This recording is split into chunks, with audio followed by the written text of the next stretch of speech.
Oh my gosh, this episode is so good. The closer you get to the best runners in the world, the less their success looks like a secret. And so we had Derrick Lytle on because he's filmed some of the best in the world, from Hardrock to Western States recently, going back to Black Canyon, Canyons. He's filmed Cocodona, all these things. So I wanted to get his perspective on what are the pros doing? Is it the $300 shoe prototypes, supplements, altitude tents, devices, things at home? Or is it just consistency, sleep patience, and doing the things right day after day, over and over again for many years? Or is it just genetics? Well, tune in to Derrick Lytle to find out the true answer. So he's been filming all over, and I wrote down some questions, and we play a fun game at the end of the episode where I found about 5 different questions from running Reddit. Don't go there unless you want some unique things to read through. But that we talk through some of the answers to some of the most recent questions on Reddit. It's a fun time, a little bit of comedy, a little bit of fun, and a lot of lessons to take away. So that is Derrick Lytle. If you haven't, our film is going to be up on YouTube. So subscribe to Free Outside YouTube, and you can watch the Appalachian Trail film happen. It's like 35 minutes. Tell your friends, tell your mom, play it a few times, give it a thumbs up. A lot of work went into it. Allison Powell, my partner, put in so much time producing. She's very good at that stuff, and I am not. So we make a good team. But subscribe to Substack, subscribe to this show, give it a rating and review, and let's just dive in to the episode today. Co-host of the Jeffries is back joining us, Derrick Lytle. You've been on a bit of a tear. What events have you been to recently, Derrick? I was at Speedgoat a couple weeks ago, which is semi-local for me, but I was at Hardrock and then Western States before that. So no big deal. No big Who deal. are you covering at each of them? At Western States, I was with CTS coaching. So it's like John Fitzgerald and some other, they have a whole bunch of coaches actually, but so I was kind of following the coaches, but then also their athletes as well, the event. So it was super fun. Like they coach Jennifer, for example, or John Fitzgerald does, like Adam Peterman, Will Murray, Molly Seidel. So it was really fun just to hang out with them and be at Western States. So yeah, kind of best day ever, huh? Friend of the show, John Fitzgerald. Yeah, big time. What do the coaches do? We get a lot of coverage of the athletes, but what's happening with the coaches out there? I mean, I had the same question before, honestly, because I'm like, why would you, like, for John, for example, like come out from Montana to States just to like watch your athletes run? But in reality, like they do a lot of like pre-race stuff with them, like making sure that like, okay, like they're like the race plans are all planned out, everything's like dialed, like they're at the crew meetings, and then like race day, it's kind of just like making sure things are coordinated and not total chaos.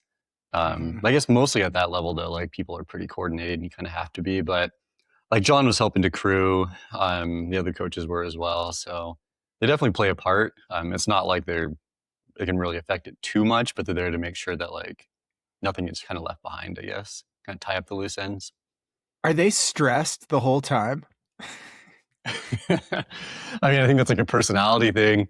John, this is his personality. He cares so much that he does get a little like stressed. You can tell. He also really enjoys it though. So it's like a mixture of like stress and I don't know, enjoying it. Like it's kind of Western States though. Like to be honest, it's like so chaotic that it kind of feels stressful. Yeah, and I think there's an important thing here because we both met. I know, did I Did lose you? You met John at Javelina, right? Too. Okay, this happened yesterday. As soon as the smoke got bad here, the internet also got bad. Must be going through the interwaves.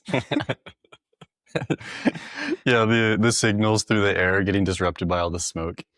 Yep, and this has been science talk. Your internet depends on clear skies, so eliminate wildfires.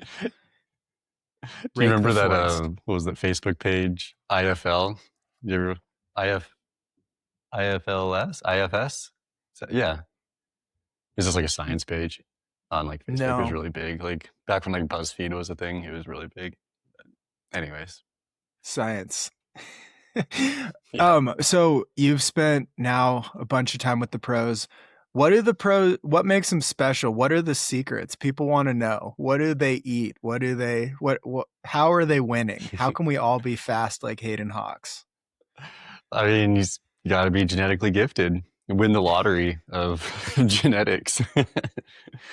No, actually, Dang. like I've been thinking a lot about that, like this whole summer, like I guess even more so the entire year, just like hanging out with people and like watching training camps and everything. And like, I think a lot of times we get kind of like hyper focused on the little things, like, oh, they're taking this supplement or they did this workout or whatever. But in reality, it's just like always going out and like putting in the time and the effort and that consistency and just kind of like just doing like the big things and obviously filling in the gaps with like proper nutrition and like any supplementation you need to do, but like it's like treating it like a job and taking it seriously where it's like all of us like, well, maybe not you, but I just run for fun, like never going to be a pro, but it's like I don't know, like I think we can learn a lot from the pros in the sense that if we go out and we're just consistent and like whether you're doing like 30 miles a week or 100 miles a week, you're going to improve a lot by just being consistent. And it's not like you're going to buy your way to the top in running, which I think is pretty cool actually, because it really just comes down to like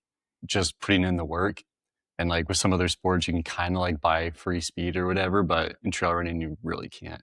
It all just comes down to like working hard. And they all do that. Like even when you don't want to go, like they go out and they do it and get it done because it's like, well, kind of have to. One, it's their job, but then also it's like if you want to do well, you have to put in the time. So Yeah, compared to like cycling, especially like the tour recently on people's mind, it's like you can just level up maybe 10% by buying a top of the line bike. Like yeah, that's and in running it's like 2 or 3%, but super shoes are $200 compared to a $15,000 bike. So we do still have a lot of that. I think we're losing that recently in like the discussions on like separation of pros and influencers from mid packers, but I think there's still like a lot of parity where you can't just go out with an extra 20 grand and immediately be 10% faster. Maybe it's only 2% faster.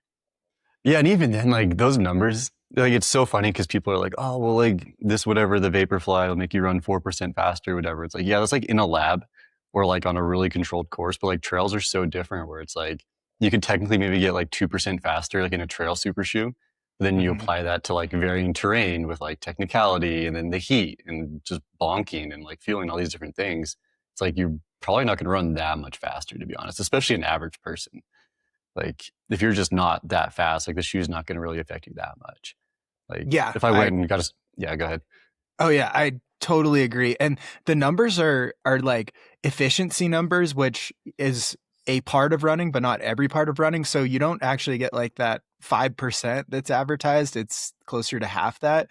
And Hmm. I mean, 2% is great, but like you can get you like some numbers on different training methods and stuff, like you can increase your VO2 max by upwards of 10% by actually writing out a training plan. So I think it's a really funny time where we're much more willing to take processed broccoli sprouts versus try to hit like a really good training schedule every week. And it seems like people are more willing to maybe listen to stuff or read stuff than actually just go out for an extra hour of running a week, where I think that's going to give you way more return on your investment than buying $50 broccoli sprouts. No, I totally agree. And it's like, I think it's kind of like American culture where it's like you look at like pharmaceuticals, it's like, oh, instead of like changing your diet or going for a walk, it's like, well, I'm going to take this whatever medication to like be healthy. It's like the same thing with running. It's like, okay, what are the easiest ways to get faster? And like, if you do take a supplement, like, yeah, you might get a little bit faster, recover a little bit better. But if you're not putting in the work, it's like, it doesn't matter. So if you're going to spend $100 a month on some crazy supplement that may or may not work, you might as well just take that extra $100 and like take that time instead and like you're saying, put in an extra hour of running every week or go to the gym or like do something that's actually gonna like pay off and like build a strong foundation.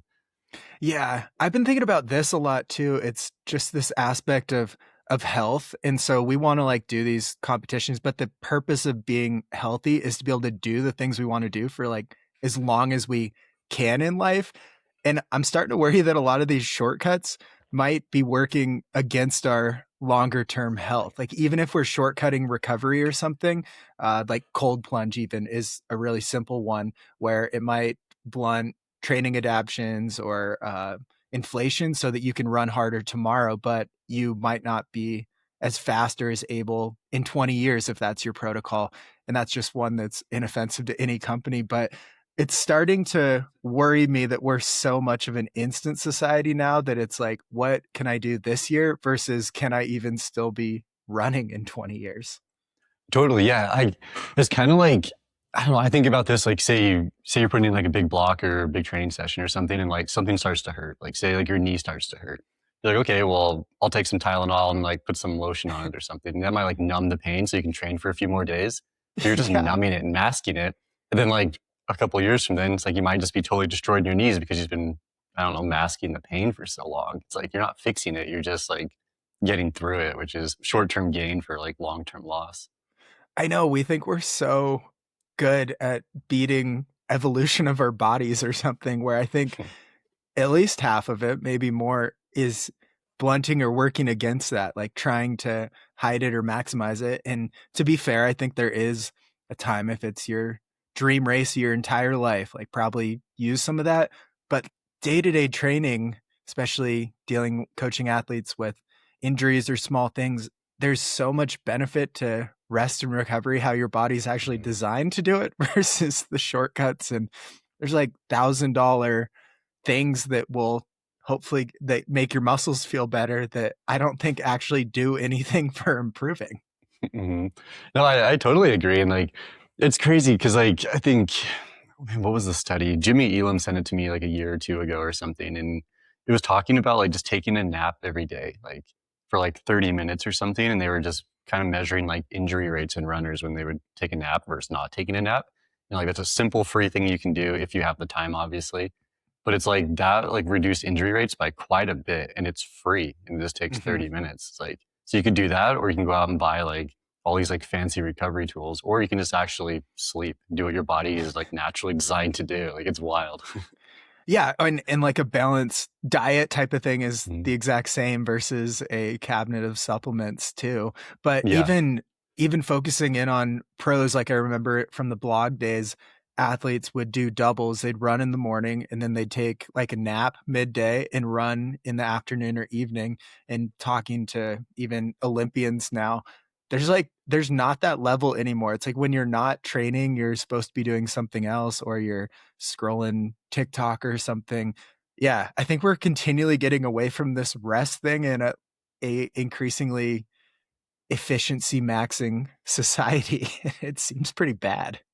No, I totally agree. And like, it's crazy too. Cause like last year I was trying to do things just to like get better sleep and recovery. Like just in general, I just like wanted to feel better during the day and like not rely so much on caffeine, which I guess is like another one of those things where it's like short-term gain for like a long-term loss type thing. Cause it's not good for you long-term. It's a stimulant, right? Yeah. Then we kind of get like hooked and dependent on it. But like I was doing all these things where I'm like, oh, well, if you take magnesium, you can like sleep better at night. Or if you take tart cherry, you're going to recover better. And like it helps melatonin production, like whatever. Like you get on like, I get emails from the feed like every freaking day. And it's always like, here's 10,000 things you can take that are guaranteed to make you sleep better. And like I haven't tried all of them, obviously. But like trying some of those things, I'm like, okay, yeah, my sleep's fine, like subjectively and objectively, like off my watch and whatever. But like the things that really made the biggest difference, or the thing that made the biggest difference, was just not being on my phone before I go to bed. Like Yep. that simple thing, just like not being stimulated and like actually winding down at night. And my sleep was so much better. And like that was free. It literally cost me nothing. And like my sleep is so much better when I do that. And I just feel so much better when I wake up too. It's like, okay, like I think going back to basics is probably like kind of what we're getting at here, right? We're like, do the training, sleep properly, eat properly, put in the work, and like that's gonna make you the best version of yourself, not like buying broccoli sprouts. I was gonna name the brand, but decided not to. Yeah, no, big broccoli would come after us. So Yeah, we don't want big broccoli out here. the segment was brought to you by the feed and bicarb and broccoli. Yeah. It's brought to you by Yeah. 200 grams an hour. Yeah. I want to jump into what was it like following Jimmy around at Hardrock? Because that was like dream race. You got to follow him and it went about as well as you could think it would go, right?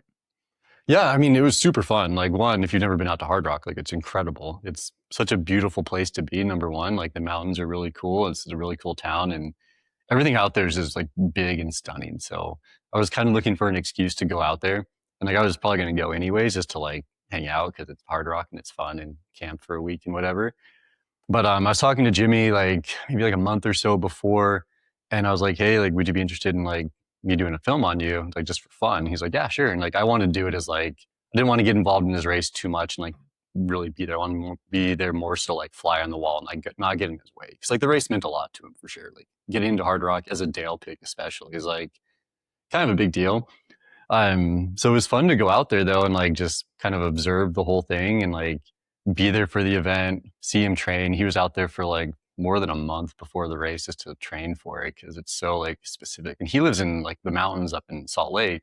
And Hmm. like that's one thing, but the mountains of like Silverton, when you're living at 9,300 feet, you're going up high and that steepness and technicality every day is wild. But it was super fun. Like he had a really good day. Like Anna, his girlfriend, was there crewing and doing everything, and she's dialed and everything. And Caleb Olson came out and paced him at the end, and his buddy Pat, I think was his name, paced him another section, and that was really fun because like Jimmy's kind of a sleeper where he's done really well over the years, but he doesn't really like put himself out there per se, like in the media, like a lot of people do. He's not very active on social. He just trains because he loves it, and um, yeah, and he had the opportunity to go out there and work remotely and do it, and it was awesome. Like it was so cool to see him go out there and like run a Ludo, run a Tom, like run with these big names, and like I don't know, really make a name for himself because Hard Rock is a small event, but also gets like a lot of media around it, which is pretty wild. So it was a good time. It was really fun.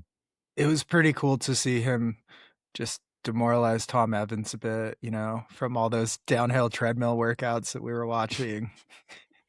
I mean, I think that just kind of brings back like what we were just talking about is like you can do all these things to like optimize. And like granted, like Tim living in or Tom living in the UK is like, okay, you only have so many options there for like elevation training. You kind of do what you can do. But like the specificity really matters and like putting in the time and like you can do like I don't know, downhill treadmill running. It looks ridiculous. It gets a lot of views on social media and you can optimize everything in the Red Bull lab and you can do all these whatever altitude tents. But like just going there and like being that specific and training on the terrain and putting in the time is like really what's going to pay off in the long run. And that's not Yeah. discounting Tom, obviously. Obviously, he's a great runner. He's done really well over the years and will continue to do so. Yeah. And I think the big key on that, and plenty of races, even Western too, is like specificity wins versus optimization. Like Courtney has experience on the Hard Rock course, lives at altitude. Ludo spent a few weeks out there as well. Jimmy did as well. And he's like the first one that like did well without having prior experience at Hard Rock too. Yeah, and I think just ultras in general are like you can be as fit as you can be, but like if you don't have that experience, it's like you're gonna have something lacking there, whether it's like 100K like at Black Canyon or at Hard Rock or Western States or something. Like you see guys show up at states that are super fit, but then they just can't pull it off because it's just so unique. And same thing with Hard Rock. And I think Jimmy putting that time out there, and he even had said this himself that like everything's just so steep and technical that like putting in that time and living at that altitude was just one. I think it's a good thing for like managing your pace because you're like, okay, I'm not going to go out Mm-hmm. here and run fast. It's Hard Rock, obviously. But then also you're managing your pace over the whole entire race. For like Camberg Road, for example, like it's groomed out dirt road. Like it's so runnable. You can drive a Corolla up it and you could hammer down that, but you're also at like 10,000 feet at the top, dropping into Uray or whatever. And you could destroy your legs and you're halfway through the race and you're just totally cooked. So I think like just being there and having like in-person experience is like super beneficial. And it's going to do a lot more than, I don't know, downhill treadmill run or whatever. Yeah. I think training camps too are this overlooked thing. I prescribe them for athletes. I think they're really important for all these events where if you can getting out to the event or even something similar like CTS has done them in like Sedona area and stuff. But you've been out at those. How are the pros maximizing their training camps? Because I think it's kind of the key to CTS success so far this year. No, I totally agree. Like the CTS one was really cool in Sedona. It was Jennifer, Adam, Will Zach Murray, Zach Barron came down, yeah, and spacing his girlfriend's name. What's her name? McKenna. McKenna, yeah, incredible runner as well. And then Molly came down from Flagstaff for day two, and it was really cool because like Jennifer, for example, she won Black Canyon, got a golden ticket for states, and like seeing her go out there and just like really focus like on the course, and like she lives in Montana, which is a great place to train apparently. Like I don't know, so many good runners up in Montana for whatever reason, but like going down to the course specifically and like seeing what it's like. 'Cause it's not overly technical, but there are sections where it's like kind of chunky and sharp, and just kind of knowing what you can run at that race, at that distance type thing. And so they put a couple miles out there on that course, and then also out in Sedona too, and did some big days. And there's another thing too, like, so John was there, like their coach, and like, so John coordinated that whole training camp, but like he crewed them along the way, this big like 30-mile run we did, or they did, I filmed, I should say, and like crewed them at certain spots so they can kind of like replicate race day in that training run in a similar environment. Granted, it's Sedona, it's not Black Canyon, but I don't know. It is what It's it is. You not gotta have too fun far too. off. Yeah. It's kind of the same, but like at least it's just like similar environment, like temperatures and stuff, and so that way they're not just hauling 30 miles worth of stuff with them throughout the day. And it was like really cool to see that, because then they could kind of practice fueling and like pacing and everything throughout that day. And also it was kind of like a hero week, if you want to call it that, where it's like one really big week they all did. I think Jennifer did like 140 miles that week.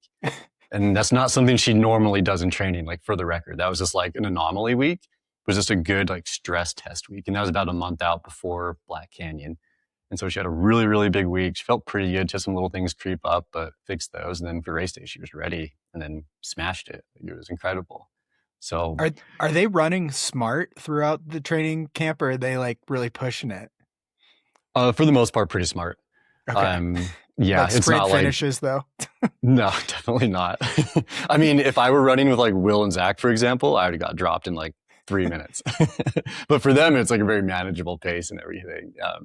So it's all smart running. That's like kind of cool thing too. Like, I didn't film it at all, but like Adam was talking to John, his coach, about just like their schedule and everything. So like kind of dialing things down based off like his work-life balance of like doing other things. Like he was volunteering at some events or whatever. So like managing the stress of doing these other things around his running schedule. So he's not like running a big week and volunteering and staying up all night doing all these different things. There's all kind of like, I mean, I think John was saying that like stress is stress. Like if it's stress on your body, it's stress on your body, whether that's 100 miles a week or 80 miles a week with like volunteering for 24 hours at Rufa or something. So I don't know. It really like, maybe a little bit off topic, but really made me realize like how important a good coach is if you want to like be at that elite level, where like, I don't know, I guess there's different like levels of coaching. Is like you can go from like a free training plan off like Runner's World or something, all the way to like a coach that's with you all the time. And like, but I think like in the end, like communicating with your coach, if you have one, is just really beneficial to be like, okay, well, how did you feel today after this workout?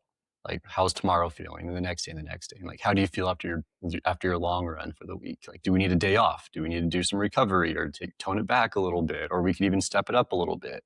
It's like different little things. Just so that way you can really like optimize your training and like get the most out of yourself. And I don't know, I just found it really like interesting, and it's like, it makes sense when I say it out loud, but it's also kind of just like, oh yeah, duh. Well, I think the big thing too, and why we see so many runners have success in their 30s compared to younger guys who are probably faster, is I think there's this big honesty or communication component with your coach. There's always this thing about like the ability to do another workout or go harder or something. But going back to the rest and recovery, is there's a lot of junk miles and junk workouts out there for some of the younger athletes that I think that it's just that communication thing with your coach, or thinking that your coach is judging you or someone else's or Strava or something, that there's almost has to be this like maturity thing in training for an ultra, because yeah, these things are so hard and you have to show up both healthy and fit, but also like ready to run hard. And I think that's where the coach comes in as much as anything. Like I think someone could do like 5 hours of research and have a pretty good training plan, but it's the adjustments and the honesty and the strategy for like what actually is your level or your race plan and your strengths versus just doing what ChatGPT tells you or something. Yeah, no, totally. And like thinking about like Strava, for example, like I don't know, like just thinking, I don't know how I'd even like put this, but like I think Strava can be a great training tool because you can monitor your mileage and like your verts. It's really easy to look at. I guess you could do that in Training Peaks as well, like all these different platforms. But like the social aspect of it can almost be a net negative, where you're like, oh, well, I say we're both training for the same event and someone's putting in more mileage, but it's like, okay, well, maybe that's all they're doing is they're just training, but I have a real job, or maybe they're not riding their bike, or maybe they're not going to the gym. There's all these different things, and it's really easy to compare yourself. Just like on like Instagram or anything else, it's like you're comparing yourself to other people, and it's like that's usually just detrimental in the long run. But if you Yeah. just like focus on your training and what you're doing and how you're feeling and show up like you were saying, like showing up fresh and healthy and ready to go, like that's way more beneficial than showing up cooked because you try to follow somebody else's training on Strava. Yeah, I once sat next to an athlete who went through all her competitors in a race on their Strava and was just comparing herself like, oh, can't beat her because she's run so much mileage. And it's like, this is not like, this is not how you run the race. You haven't run a step and you're already comparing yourself on how you're going to do versus someone else's totally different training plan. Yeah, totally. And like I think like in some sports, like the Tour de France you were mentioning earlier, like in a lot of ways you can compare yourself like based off like power output and everything. And you can look at the numbers and be like, Mm-hmm. well, I'm gonna have a perfect day and I whatever. Cause it's just so like it's so much more mathematical. Where like in trail and ultra running, like there's so many more variables there. And it's like you can't really just compare like someone's like pace or RPEs or whatever. It's like what's gonna happen on the day is gonna happen on the day. You just gotta show up and be the best version of yourself. And that's why a coach is so important, or at least somehow being objective about yourself, because we're Mhm. the star of our own movie. We're just the only one living our life every second. Yeah. And yeah, we have like a different opinion of ourselves than everyone else, including a coach. And that's why I think it's important for someone objective and with the knowledge of all these values that are involved in ultras to look at things. And that's where John is so good, because having run with him, like he's pretty even keeled, but he's so knowledgeable once you get him going on a topic that Mhm. he like knows when to volunteer information or talk about something and knows when he doesn't need to, type of thing too. Yeah, like speaking of that, it's so funny. Like, well, not funny. It's interesting. Like yeah, like John is like very mellow. Like just as a human, he's just a very like mellow dude. Like super good guy. But then when he gets stoked on something, he's just like all in, and it's so cool to see because he's just so excited about it, and like he has like all this knowledge and information he just like wants to share because he's so pumped about it. Like I don't know, it's fun, and I think that makes a good coach too. Like someone that's done the sport, cares about it, and cares about the athlete as a person, and not just like I'll get a paycheck or something, but he actually like cares about them. And like those are the best coaches, like ones that actually care about you, know your name, know what you want to do, and you're not just like, okay, here's another training plan and just copy and pasting stuff. Yeah, and John doesn't need to be a coach with 100,000 followers and a big YouTube Mhm. channel or anything. He's just all about the athletes. And I think it's pretty cool to see his success with the style that's focused on results in coaching versus popularity and acknowledgement. Yeah, well, just look at Western states. Like, so Mm-hmm. Jennifer, she wins states, like course record, incredible. Adam, top 10. Will, top 10. Jeff McGavero, top 10. Who am I missing? I think there's someone else too. Like, that's incredible. Like, that's so wild that like he had so many athletes in the top 10 and just CTS in general, like not to just like glaze CTS Yeah. here, but it's like Ryan Montgomery, like third place, Mm-hmm. ran sub 14. Who else was there? I don't know. There's like a whole bunch, like Hannah Allgood as well. An Yeah. incredible race too. Like Oh, all these guys in, Riley's CTS now oh, too. yeah, Riley too. Yeah. So like all these athletes, and it's because yeah, like obviously they're elites and they're great athletes, first of all, but also having that background or like that foundation, I guess, of a strong coach is just gonna help like bring out the best of them. And it's like it's so cool to see. So it's cool to see it firsthand. Yeah. Okay. After all this year chasing people around, how are you changing your training, even though you're just running for fun? What have you changed other than rest? I mean, the rest was a big one. um, the consistency has been a huge thing, just like trying to be consistent. Like I'm running Wasatch in 5 weeks, and we have my first 100? hunt. Yeah, probably the First 100K. one. I'm gonna finish First at Brighton. 100. No, but yeah, my first 100. So just kind of applying those principles of like, okay, well, like I don't want to run today because maybe it's 1,000 degrees like outside right now, or in the winter, even like starting last year, like it was cold, like it's cold and windy, but I'm still going to get my run in because I know it's going to pay off. Where like years before, I'd be like, I'll just maybe I'll cut my run short or not run because it's like so cold. I know that's like sounds really lame when I live in the desert, but it still gets cold here for sure. So I think the consistency has been like the biggest thing, and just like enjoying it more. Just I don't know, just not focusing so much on the result, but more so like the process of like, hey, I had a workout today and like I'm racing against myself and not anyone else really. And I ran a 50 miler in June and like did that where I was like, okay, I'm gonna swallow my pride, just run my race. And I had a great race. Like I didn't win by any means, but like everything went pretty flawless and I felt really good after and I was like stoked on it. I'm like, oh cool. Like I can go have fun and like not be totally destroyed. Big time. Yeah, because mostly you're running with elite pros. So if Oh you yeah. swallow your pride and run your race, it's going to feel way better than the days you're carrying a 10-pound camera sprinting behind them. Oh dude, like speaking of that, like at States, like the week of States, like I ran with Molly and I ran with Adam and John. And like, dude, Molly is so much faster than me. She's like, let's go chill, easy pace. I'm carrying a camera, but granted, it's only like 2 pounds. Like, it's not that much of a difference. And I was like gassed out a mile in. I was like, oh my gosh, like she's so much more fit than me. And then the same thing with like Adam too, Adam and John. Like, we had a fun run, but I was like, man, this is like an effort for me where this is like a recovery, just kind of like, I don't know, whatever run before States for Adam. And so it's like, I think it's really easy to like compare yourself, especially when you're around like these phenomenal athletes all the time. But in reality, it's like, yeah, like they're pros, that's what they do. And I'm just an average runner and run for fun and like want to just do as best I can. And so like comparing myself, and I've done this in the past where I'm like, oh, I suck at running because I'm never running like 14:06 at Western States or something. But it's like, no, it's like a phenomenal time. Yeah. And also, they've spent some of them 15, 20 years like building all of this stuff. It's not like you can just off the couch. And then also going back to genetics is such a big component that we ignore from all of this stuff too. Yeah. Yeah, it really is. Like the genetics do matter. And like you could, and maybe, I don't know, like say for example, like 20 years ago, I went all in and I like maximized everything. I trained perfectly. Everything was like perfect and nailed down. Maybe I still wouldn't be a pro runner, but it's like, well, it's still fun. I still enjoy it. So it's like, I don't know, kind of roll with what you got, I guess. Play your hand. So why after over a decade of being around hundreds, did you finally decide to do your own? Were you getting made fun of or something? Howie Stern did actually tell me, he's like, you're not a real ultra runner. I was like, why? He's like, you never ran 100 before. I was like, oh, it's kind of valid. And to be totally honest, like I've wanted to for a long time. But I wanted to do one that like I actually cared about and like wanted to do and not just do 100 miles to do 100 miles.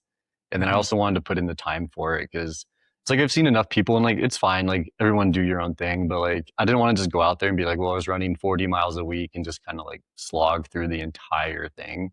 I kind of wanted to respect it because it is really far. Like 100 miles, no matter how fast or slow you do it, is far. And so I wanted to make sure I was putting in like the proper amount of training for it and like and felt good going into it and not just kind of just did it. I wanted to like do well for whatever that means for me. And Wasatch is probably the one with the most meaning to you because that's kind of where things started, right? Yeah. I started running when I was in college up there, and then like Wasatch is just I don't know, like locally within like obviously the community, like people really care about it a lot. And like so I've paced out there before. Like I paced a girl for 50 miles one time. Like she just needed a pacer on the internet. They have like this list where they can like ask for pacers. And I'm like, oh, I'll do it. That was actually my first 50 I ever did was pacing 50 miles at Wasatch.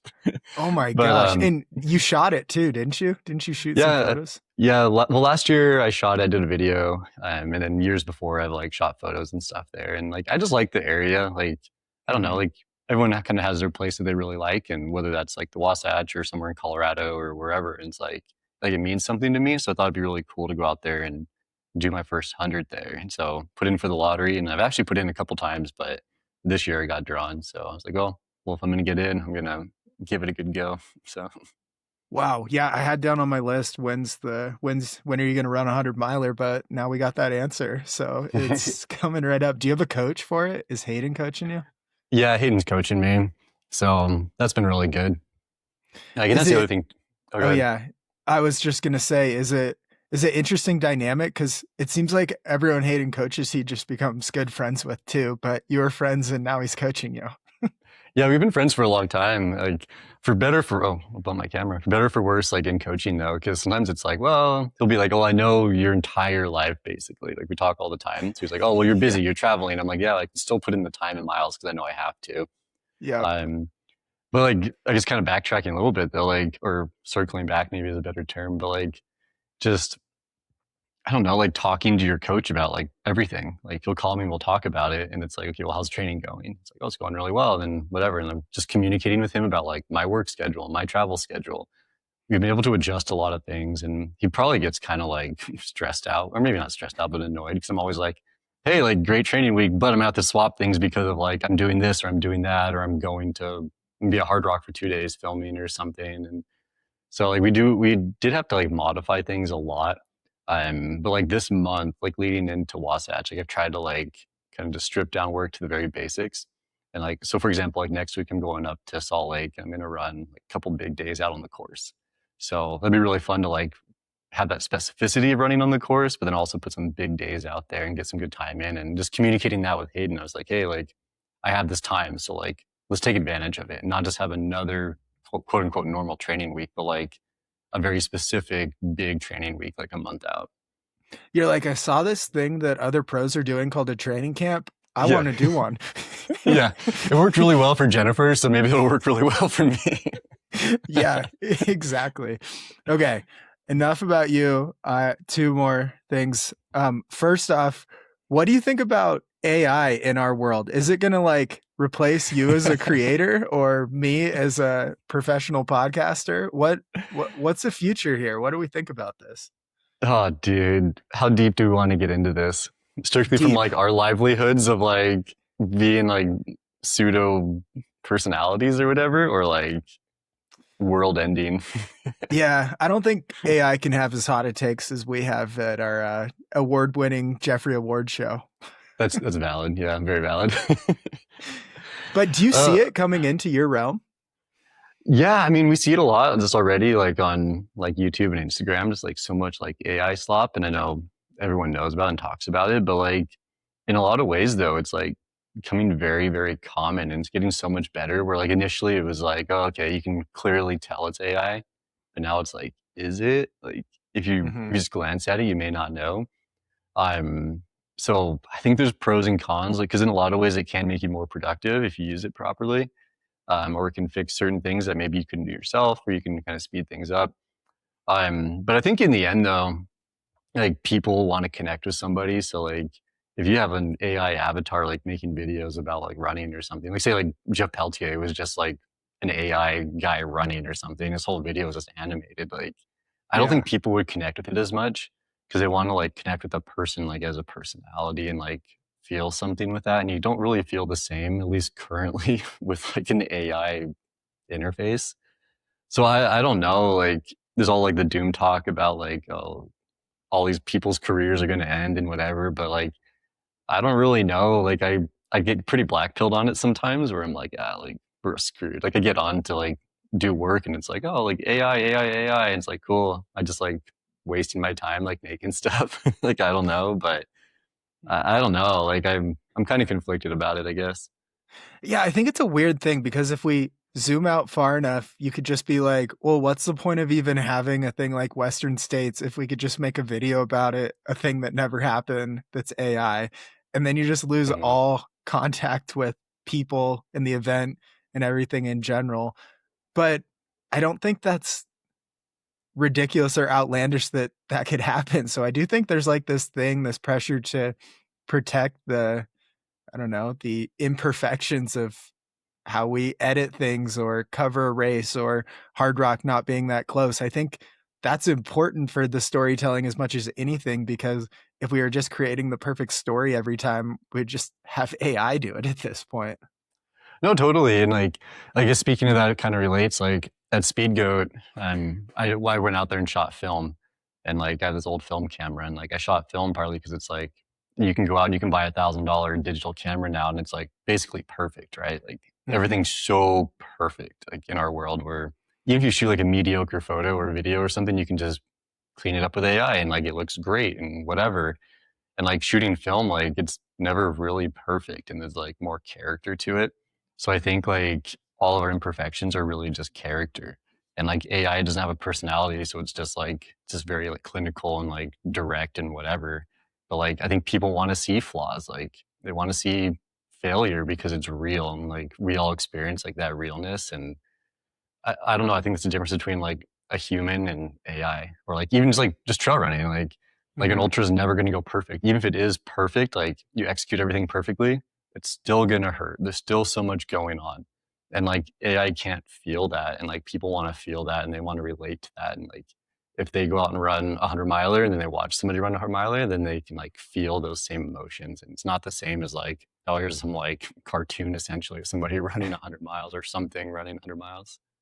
Yeah. And even on the coaching side, I've had a couple athletes recently start with me, and they'd been following like a chat GPT plan. And Hmm. I don't know, it just feels like that's empty. I know that the runners world plans were good starts 20 years ago and stuff, but it's sort of, I'm starting to feel a lot more like you either have to go all in or on something, or just, I don't know, maybe do your research yourself and build something. But there's just so much junk out there that finding and going with an expert on whatever the topic may be, even bigger than running, is even more important, because we're just getting so many talking heads on the internet that are driven by like AI slop or outlined by it, that I think that we're going down a weird path where bad information is really getting pumped up by the algorithm because people just know how to get views versus actually gather correct information.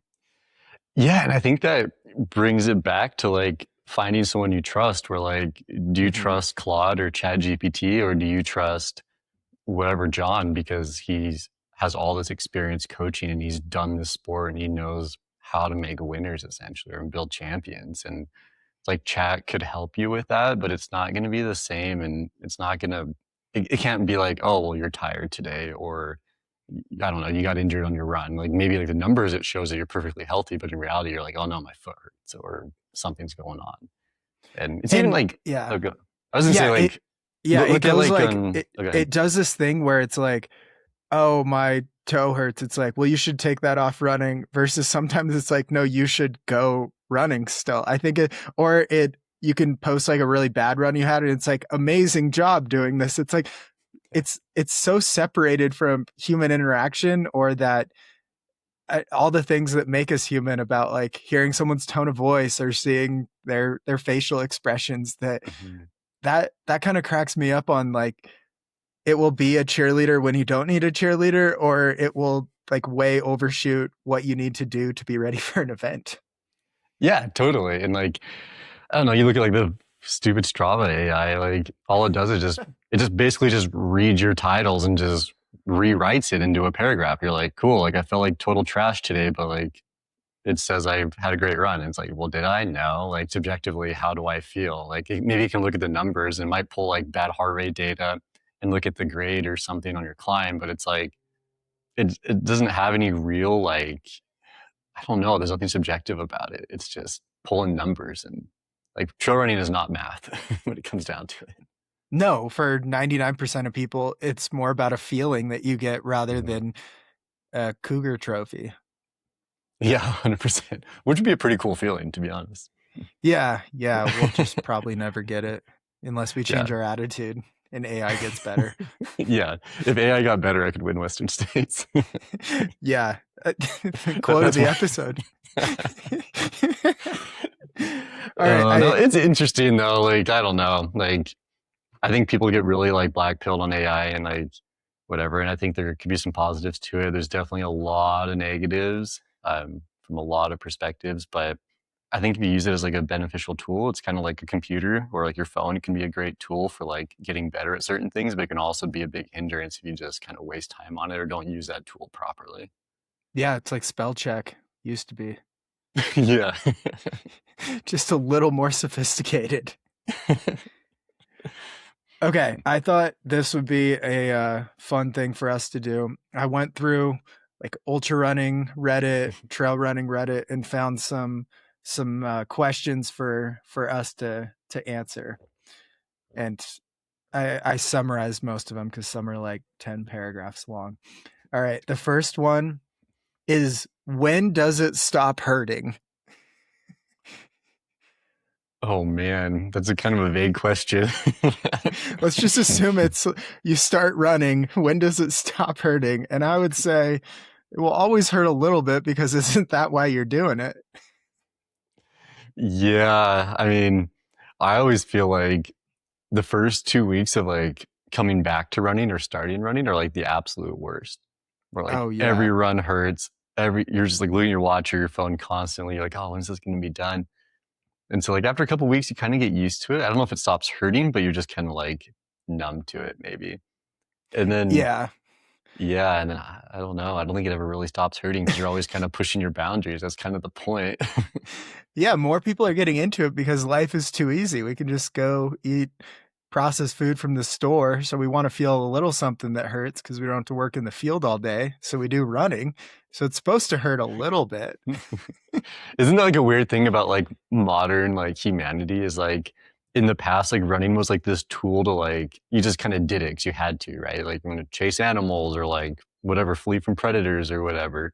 And now it's like, oh, lives are our lives are so easy. We can just go to the store and grab berries and meat. Don't have to hunt it, don't have to gather it, really. And so we try to find things that are hard to like make our lives more meaningful. When in reality, they're just like things that we should have been doing all along. Yeah, our hobbies have become what were our survival tactics in the past, whether it's hunting or running Yeah. or whatever it may be. The true recreation has turned into what was survival. It's kind of crazy when you think about that, huh? Like doing these big like expeditions or whatever, and like these like big FKTs. It's like, yeah, it's just like what people did. And now we're doing it for fun, like fun in quotes. Yeah, we're doing the Oregon Trail for recreation now when people were just trying to find a better life for themselves. Yeah, exactly. It's kind of wild. Yeah, wow, what a shift. We've gone full circle. Maybe we do need more AI in our lives. Maybe AI will just destroy humanity, then we'll go to the very beginning of that circle, start at ground zero again. Yeah, back into caves. We're just cavemanning it with no technology again. Dude, to be totally honest, I feel like it's every guy's dream just to like have that. Like go live in the woods and you're just like a mountain man, right? Like you're just Oh like yeah. wearing like a bear skin, like whatever, fishing, hunting, doing stuff like that. I think that's like every guy's dream. At least I would hope so. Yeah, or like playing with construction equipment when that's like a Yeah. real job that needs to be done. It's like, can we do this as a hobby? Like I'll pay to do construction work with the Yeah. backhoe. Like, Yeah. Can I pay you to dig a hole? Like, is that cool? yeah, that we've gone full circle on all this. It's like, I sit behind my computer so much that I'd rather go do manual labor. And in fact, I'll pay you to let me. Dude, honestly, like when I sit at my computer all day and I'm just like working and stuff, I'm like, man, I just want to go outside. And I just want to like do stuff. I'm like, I just kind of want to like pull some weeds or like, I don't know, do something that's like physical because it's rewarding. Like you feel good about it. Even if you're not good at it, like you're just doing something, it just feels good. Like it feels so natural. What would being bad at pulling weeds be? Like you just miss all of them or they break off at the top? Like Yeah, what if you don't would get the roots, dude, you just pull the top off, then they come right back. Bad at well it. that maybe that's the gift that keeps on giving, so you got work to do tomorrow too. That's one way to look at it. Yeah, I mean just like there's always another run tomorrow, there's always another weed to pull. That's the key. Exactly, yeah. All right, next one. Let's see, what's a fun one on here? When I start, should I go left or right foot? I assume the first step of your run, should you go left or right foot? And I wrote this down because as I was thinking about it, it was like, huh, I don't even actually know which foot I use first. I that's a great question. I've never even thought about that before. I think you Yeah, just kind of roll into it. I just wanted to make every listener think about which foot they start with, and and now on their next run, it's going to ruin the start. I'm trying to think of like what I did yesterday and what I'll do tomorrow. And yeah, now I'm going to think about it. I'm going to totally Yeah, overthink running now, make it complicated. I think you should just go left foot. I'll try Expert left. opinion, hot take. Yeah, yeah, choose the left. Yeah, value the left a little more. Most people are right-footed. Let's give the left a little more shine. Need some love. Yeah. Okay. Do ultra runners have a lack of libido? Oh man. Yeah, that is that's a true statement. Yeah, I mean, I think I mean, science would show that, yeah, you are pushing down your libido by what you're doing to your hormones. So, especially as volume increases and around an event, I think it is a very real thing that happens. It So, yeah, I think that's Yeah. true. Yeah, I scientifically all endurance sports are pretty low T for men, so it drops your testosterone because you're kind of always in like that fight or flight response, and I don't know, like it's definitely not good for your hormone levels. It's pretty funny because it's like, well, older men are taking testosterone. It's like, well, if you're an ultra runner taking testosterone, like maybe just like run less and it'll come back as well. And then you can find your true baseline versus your suppressed level from doing 100 miles a week. Oh man, yeah. Like my dream like study to read or look at would be like doing like testosterone levels of like the top like 100 men at Western States or something, or like UTMB. And like I know it's like never gonna happen, but it'd be so interesting to see that because like in cycling, it's like testosterone levels are super low, and these guys put in like heavy miles or time. And you know it's the same with running. Like I don't know, compare running to like weight training or something. These guys are like jacked and just like I don't know. You can see the testosterone coming out. Like you look at a runner, you're like, probably not. Yeah, passive, skinny, not picking up Yeah, big rocks. exactly. Yeah, like nothing about like trail running is like high T. Do you think there was runners had higher testosterone when they used handheld bottles more? Like they were getting a little bit of a pump in? Dude, I watched a little bit of Unbreakable the other day. Like Jeff Rose looks pretty jacked, like compared to like Yeah. runners now. Like he had some like upper body strength. Killian, not so much. He just looked really little. Anton, kind of, but I think like yeah, I honestly think so. Like a little bit, not like exponentially by any means, but like So definitely train more. with the handheld, raise your T. Exactly. Yeah. Let's That can start be a raise your T coaching. And after you finish your 100, you can be an expert on all this. yeah. I'll just run with handhelds the whole time. Just end up like pumped out. I think that's the move. I have to Okay, get some like next. 2 liter bottles though. Oh yeah, like Coke bottles or 40 hands. You could just tape them to your hands. There we go. That'd be a great video, actually. Should do that. Yeah. All right. Next one, a little less fun. How do I eat enough on a tight budget? It's funny because it's so relatable and true when you're running a bunch of miles. It's like gels add up so quick. Um, and Oh processed man. food is really bad for you, but cheaper. Oh, dude, I've actually spoken to a lot of people about this recently, like from like a basic nutrition level. Like it can be kind of hard because like everyone talks about how running's so cheap. It's like, oh, all you need is like a pair of shoes and you can go run. It's like, well, shoes are $300 now, but then it's like as you build mileage, you're just like hungry all the time. So you're just like constantly eating and like it adds up. And I don't know. I feel like if you buy the right foods, you can make it fairly manageable, but in the end, like you're still spending a lot of money on food. Like that's a bulk of my budget right now is probably food. And Yeah, I'm I not even think running that much. I think the biggest thing is you're gonna have to sacrifice some if you're gonna try to do it on a budget, some flavor or maybe Yeah. satisfaction. But there are like even keying in more to rice or rice and beans, which over half the population of the world eats, and especially in the blue zones is pretty like the zones where people live 90 plus pretty regularly.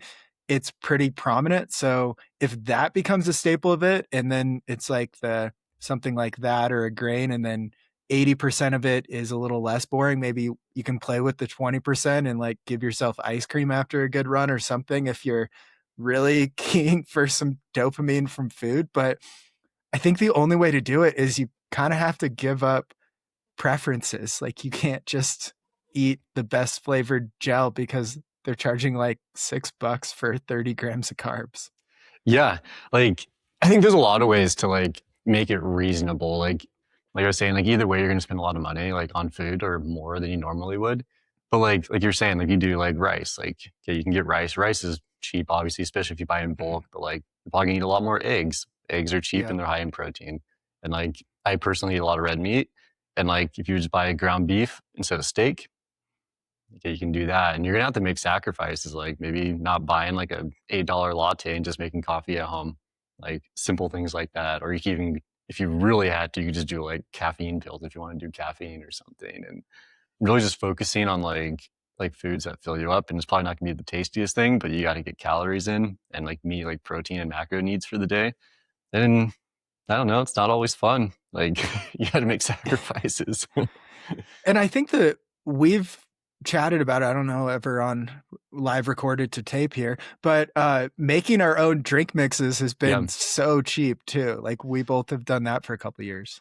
Yeah, I did it across the years. Like I only did like, I don't remember, 12 hours or whatever.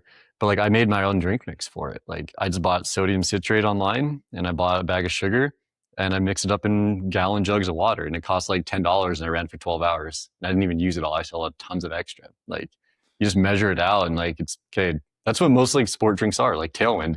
It's just sugar and salt, like and some flavor. Yep. Like it's not that complicated when you really think about it. You're paying for the convenience more than anything. So just I don't know, like you could do that like so easy, or like even like before a run, like okay, you have 2 bananas instead of a gel. Like that's exponentially cheaper than buying a gel for a run. Like stuff like that. Bananas and apples they're like $1 or less, and they have comparable nutritionals to a lot of gels, which is so crazy. Yeah, because really you're paying for the convenience, right? Like, yep. Like if you could make gel at home. Like I've seen videos where you can do it. I've never tried it, but like it's not that hard. But it's like you're paying for the packaging basically. Like imagine like making your own gel and like trying to stick it in a little like wrapper thing. And like it'd be such a pain in the butt. With the dropper, you have like goggles on and your lab coat. You're just dropping it in. You're adding like, okay, 100 milligrams of caffeine. Got to make sure I get it right or I'm going to die. Yeah. Oh yeah. Caffeine would be tricky. I've never added that to my drink mix. Because like I just am not so confident that it would be as even throughout, and a spike in caffeine is way worse than a spike in calories. So. Dude, totally. Yeah. I'd rather throw up than like have my heart explode. Yeah. Yeah. Like slamming 1,000 milligrams of caffeine at mile 1 of your trail run. Not great. Yeah, definitely not good.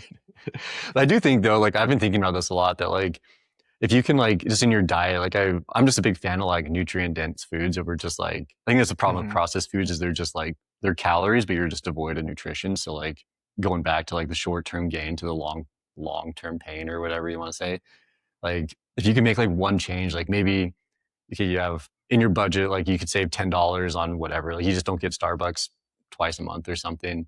You could maybe buy higher quality eggs or higher quality whatever. Just like make these small changes. And I think they do pay off over time. You just have to really be like deliberate in what you're doing.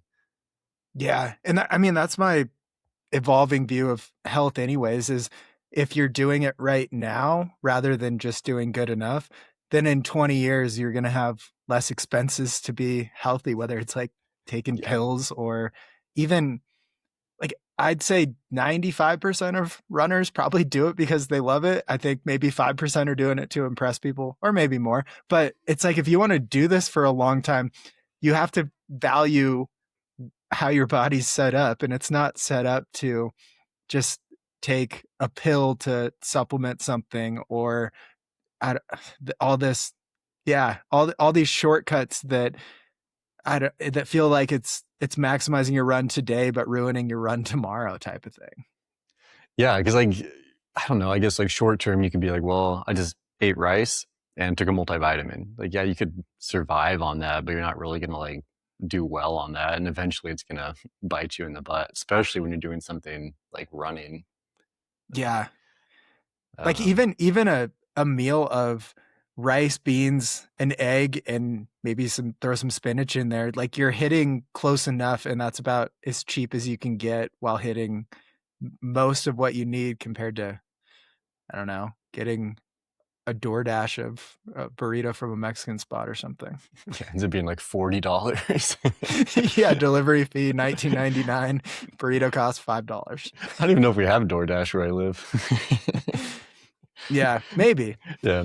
I mean, you think about it too, like you could make like that same burrito, say like you go to like a Mexican place, the burrito's $8 or something. You could make a bean burrito for like 30 cents or something. Like I don't really eat bean burritos, but like they're good. But you can make them for nothing. Like so Yeah. much of these things are so cheap. And then like even like for training runs, like you don't have to be taking like Morton gels like on a training run. You can just have Yeah. like real food options or make your own drink mix. And like maybe for like a key workout or for like a race day simulation, yeah, like do exactly what you would do. But like the whole like train with what you race with thing, like it makes sense, but it's also kind of marketing where it's like, oh, you have to buy $200 worth of gels a week just to like be a mediocre runner. It's like, no, I don't. Like, it's not Back worth to it. training camps. Yeah. I think training camps is where you can do like a dress rehearsal, race with what you're literally what you're gonna eat. But Hmm. then the other 12 weeks of your training program, you can just try to fuel well with what you have versus Yeah. overdoing it. Like even making your own granola is pretty easy. You can just do Hmm. that from bulk bins.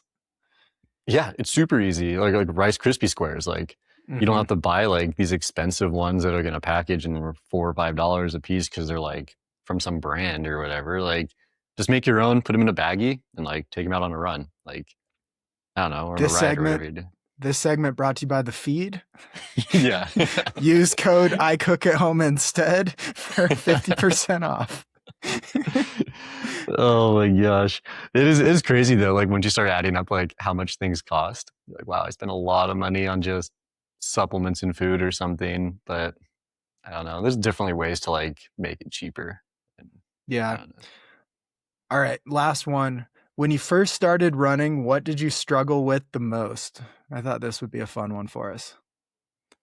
Oh man, that's kind of a broad question. There's like a lot of things I struggled with. I think a lot of it, I don't know, like maybe it's the comparison game, like just comparing myself to other people. Like I have this distinct memory of when I started running, like when I was going to school in Provo and like there's a mountain, like the Wasatch Mountains are right there in Utah. And I remember running up this canyon, like running, like I was like hiking, like I ran for like a quarter mile and was like hiking. And this old dude just like blew by me running and like he was wearing like a t-shirt and just some like clapped out running shoes.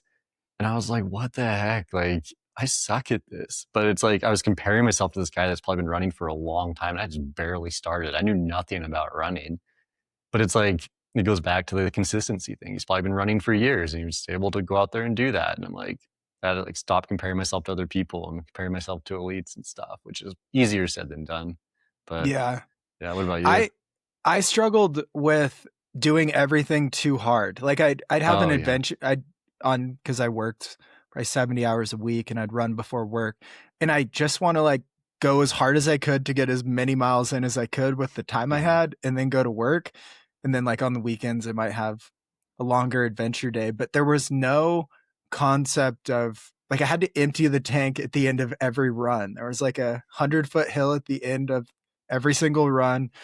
And I just remember something my uncle said to me when I was like probably 10 years old about how when he was a runner, he'd always try to negative split his runs. And so that was like governing every single run that I did on go way too hard. And it's so prevalent today. You could just probably if you click on anyone's Strava and look at it, you see or most people without a coach, click on it, and you see that like the last couple miles are like a minute or two per mile faster than the first couple. So that was Yeah. the hardest thing to figure out. It's like, well, if I run faster, then it'll be easier. But it's like I'm always destroyed. I'm like taking naps at work because I empty the tank every morning.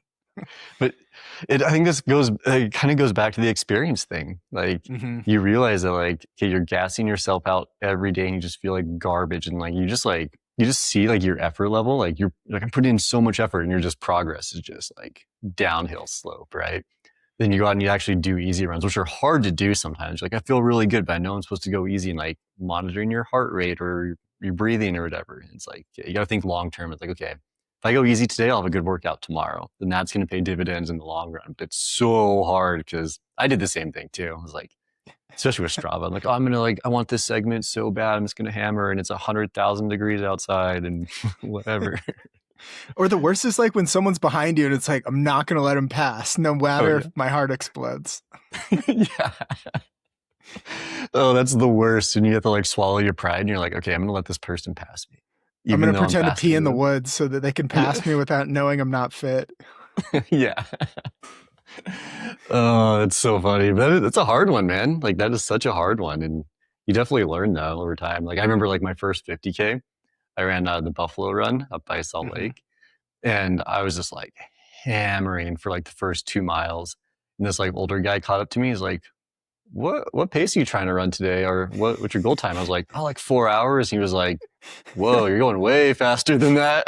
And then I ended up like walking half the race. Like I knew Yeah. nothing about it.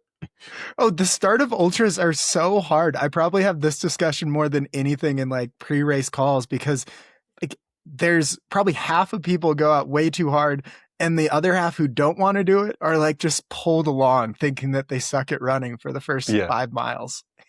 totally. Yeah.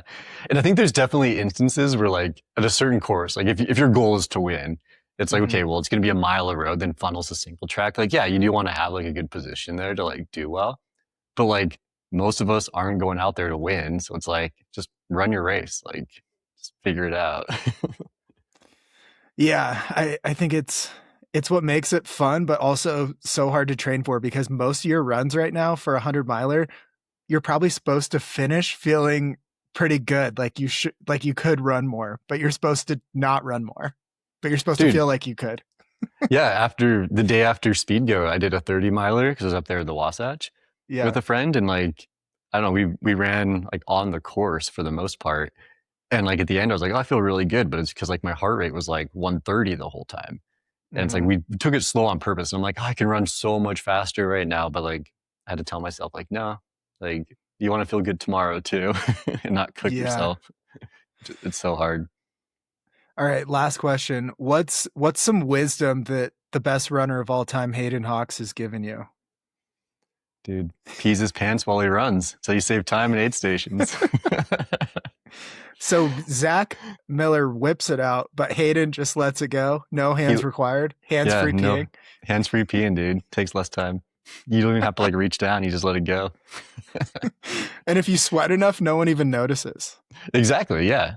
If you're sweating, you're like, oh yeah, I just smell weird. Like, Yeah. Like I need to be topical cooling by the first aid station so no one can tell that it's actually pee. yeah, exactly. Oh man, I've tried to do that before and I can't. Like, I guess I need to Just shy. practice. Too shy. I guess so. I get like, I don't know. I get shy. Yeah. I imagine it would lead to more chafing too. That's what I always thought. But I guess if you're like actually dumping water on you, it's like probably gonna rinse out. But If I you're don't know. hydrating well, then it's probably basically water coming back out. Yeah, good point. Good point. I don't know. Maybe I'll just try it. I'll just pee my pants before I go run and just like see how it goes. Pee at them at the start line of Wasatch. Yeah. Everyone's like, you nervous? Yeah, a little bit. I'm also Just be pre-cooling. Standing in the bathroom line before it starts and there's like a puddle forming under you and then get out of line. Just don't even talk to anyone. That would actually be kind of funny. Assert dominance before it even starts. Oh, yeah, I'm not doing that. What's your goal at Wasatch?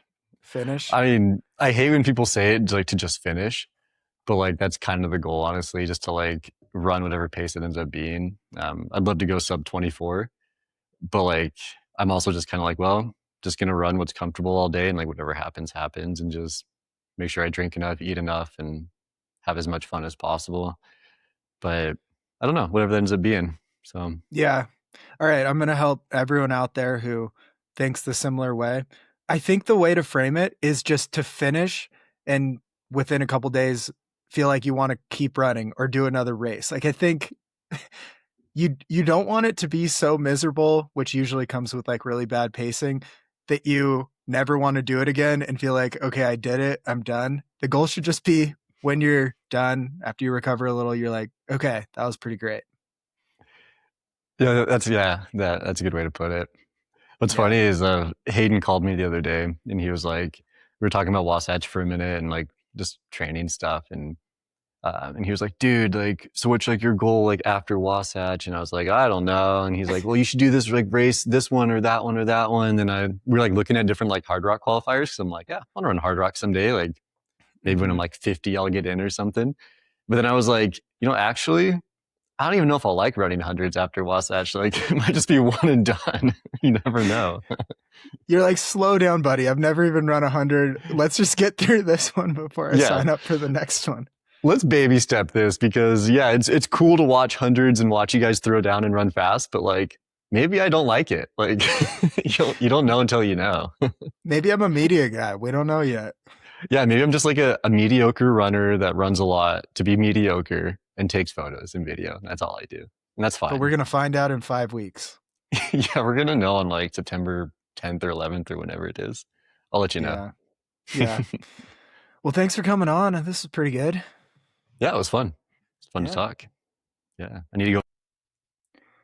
This show is brought to you by Janji, JANJI.com. The summer restock just happened and they're dropping some new stuff. Sneak peek, a snappy trekker is coming out, but different.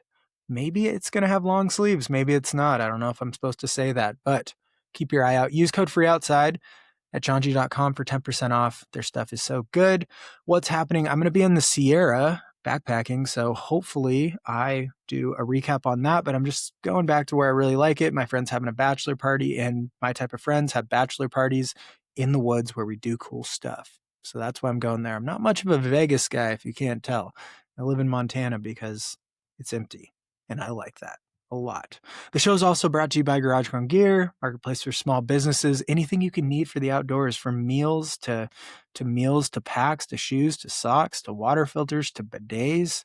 Just poke around there. It is good. And if you want to get something to support the show over there, get a bidet as a gag gift for a friend, because it won't be a gag gift once they try it out. When you're behind isn't so dirty. Show is also brought to you by CS Coffee, CSinstant.coffee. And one other thing, if you're looking for a meal to eat on the trail, a freeze-dried meal, an instant meal, I have a signature one from ReadyWise. I always forget to mention this. So you can pick that up at, I think, like Cabela's, Walmart, online, whatever it may be. So thank you guys for being here. I hope you enjoyed this episode. They seem to be getting longer, so made the intro and outro. I almost said extra. Intro and extra a little bit shorter because we are really filling up your guys' ears, and I appreciate it. If you want to share your favorite episode with a friend, that always helps, but nothing new to report other than sign up for Montana Meltdown and come run with us in Bozeman, Montana. All right. Thank you guys. Stay elite, my friends.